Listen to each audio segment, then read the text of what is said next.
If you keep up your present disciplines and keep up the present pace that you're on, where will you be in 5 years? Boy, it's easy to say, hey, I haven't really thought about that. So now make this note. In 5 years, here's the probability. You will either arrive at a well-designed destination or an undesigned destination. Well-designed or undesigned.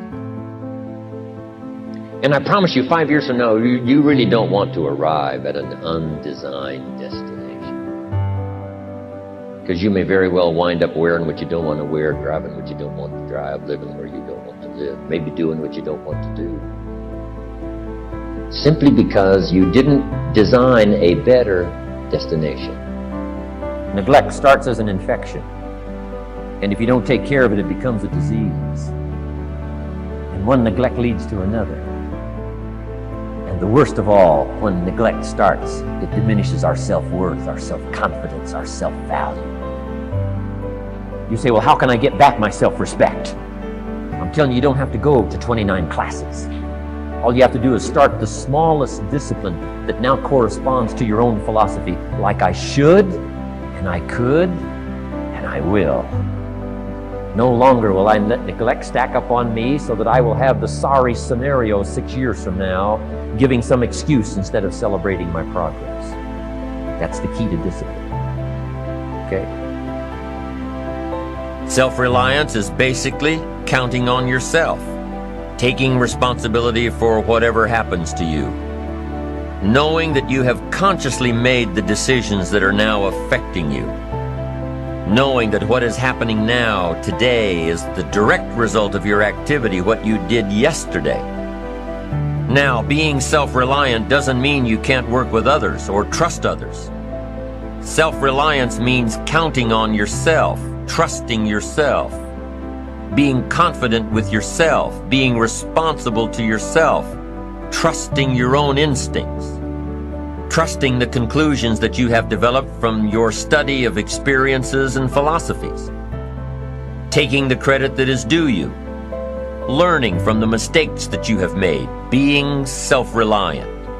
Self-confidence also comes from the ability to rise above your circumstances, to rise above what happens, the petty little things, the discouraging things that would sink everyone else's ship except yours, that would cause someone else to quit early in the day, but you keep going. That kind of willingness to overcome all circumstances, whether it's the little challenges or the big challenges. If you're willing to do that, I promise you, this kind of power will work for you, and in you, the variable, it'll make a difference.